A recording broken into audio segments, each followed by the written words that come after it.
आखिरकार वही हुआ जिसकी आशंका पहले से जताई जा रही थी।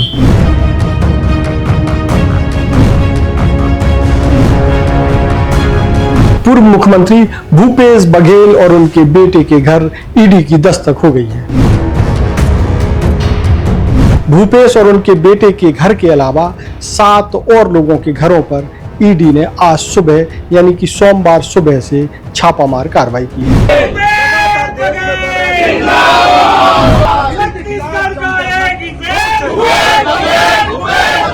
पहले संभावना जताई जा रही थी कि ईडी ने शराब मामले, महादेव सट्टा या फिर कोल लेवी मामले में छापामार कार्रवाई की है, लेकिन ईडी ने एक प्रेस नोट जारी करके स्थिति साफ कर दी है। क्या है पूरा मामला, किस मामले में पूर्व मुख्यमंत्री के घर में दबिश दी गई और वो 7 और कौन कौन लोग हैं जिनके घरों में ईडी ने छापामार कार्रवाई की है, पूरी कहानी हम इस खबर में आपको बताएंगे। स्पर्श multi speciality hospital full time विशेषज्ञों की देखरेख में पैथोलॉजी और डायग्नोस्टिक की बेस्ट इन क्लास सुविधा, साथ ही दे रहा है न्यूनतम दर पर हेल्थ पैकेज की सुविधा। स्पर्श मल्टी स्पेशलिटी हॉस्पिटल, एक एहसास अपनेपन का।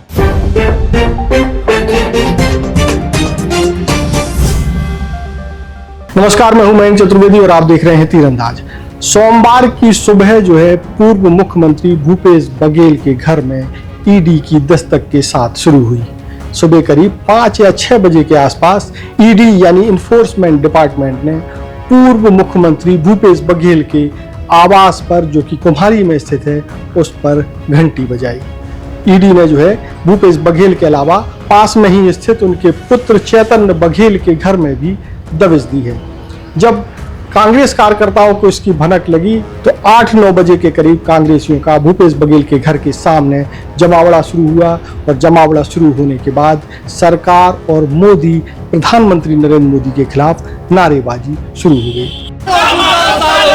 मोदी के दलालों को मारो, मारो सालों को, मोदी के दलालों को मारो, मारो सालों को।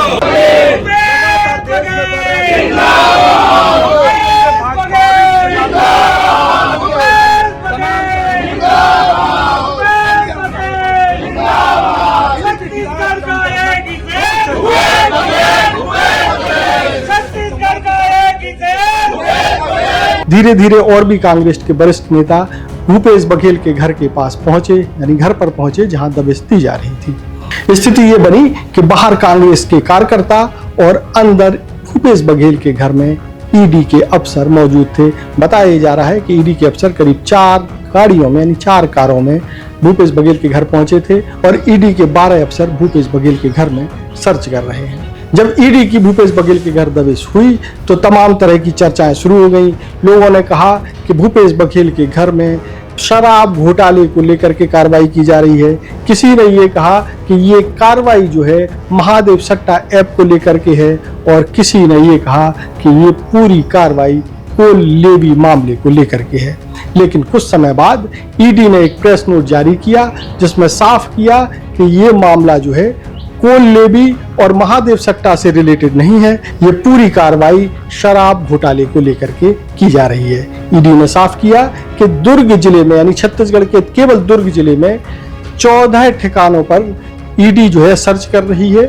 ईडी की विज्ञप्ति में केवल एक और नाम उजागर किया गया भूपेश बघेल और चैतन्य बघेल के अलावा, और वो नाम था लक्ष्मी नारायण बंसल, जिन्हें लोग पप्पू बंसल के नाम से जानते हैं। पप्पू बंसल का नाम ईडी ने डिस्क्लोज किया, लेकिन बाकी लोगों के नाम डिस्क्लोज नहीं किए।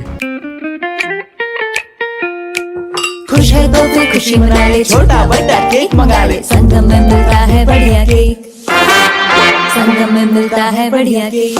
भूपेश बघेल और उनके बेटे चेतन बघेल के अलावा जिन 7 लोगों के घरों में ईडी ने दबिश दी है उनमें लक्ष्मी नारायण बंसल यानी पप्पू बंसल प्रमुख हैं। इसके अलावा कांग्रेस के जिलाध्यक्ष, जो दुर्ग के जिलाध्यक्ष हैं मुकेश चंद्राकर, उनके यहाँ भी ईडी भी पहुंची है।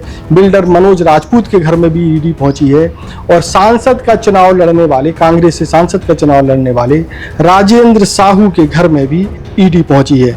इसके अलावा सुनील कुमार के यहाँ भी ईडी ने दस्तक दी है, जो कि एक ज्वेलर बताए जा रहे हैं। अभिषेक ठाकुर जो कि चरोदा में रहते हैं, भूपेश बघेल के करीबी हैं, इनके घर में भी ईडी ने दस्तक दी है। एक ट्रांसपोर्टर हैं संदीप सिंह, उनके घर में भी ईडी ने दस्तक दी है। यानी कि भूपेश बघेल और उनके बेटे चेतन बघेल के अलावा 7 और लोगों के घरों में ईडी ने दस्तक दी है। अब इस ईडी की दस्तक के बाद जो है भूपेश बघेल का एक ट्वीट सामने आता है जिसमें वो लिखते हैं कि 7 साल पुराने मामले में, जो कि कोर्ट में एक तरीके से खारिज हो गया है, उस मामले में ईडी ने उनके घर में दस्तक दी है। हालांकि ये जो ट्वीट है इसमें नीचे लिखा है भूपेश बघेल कार्यालय, यानी कि भूपेश बघेल के ट्वीट से भूपेश बघेल के कार्यालय द्वारा ये ट्वीट किया गया है। इन सब घटनाक्रम के बीच भूपेश बघेल के घर के बाहर कांग्रेसियों का जमावड़ा बढ़ रहा है और वो लगातार सरकार और मोदी जी के खिलाफ, यानी प्रधानमंत्री मोदी के खिलाफ नारेबाजी कर रहे हैं, ईडी के खिलाफ नारेबाजी कर रहे हैं। इस पूरे मामले में अभी तक का अपडेट इतना ही है। इसके बाद जो भी अपडेट आएगा तीरंदाज आपके सामने लेकर के जरूर आएगा। तब तक आप तीरंदाज को सब्सक्राइब करना बिल्कुल ना भूलें और बेल आइकन को जरूर प्रेस कर लें। और अगर आप इस वीडियो को हमारे फेसबुक पेज पर देख रहे हैं तो कृपया करके उसे भी फॉलो कर लें। नमस्कार। पहली बार मध्य भारत का सबसे एडवांस 3 टेस्ला MRI। सारी स्कैनिंग 6 से 10 मिनट में हो जाती है, जहां आम MRI मशीन 45 से 1 घंटे लेती है। GT diagnostic, near Nehru Nagar square, Priyadarshini परिसर, भिलाई। तीरंदाज।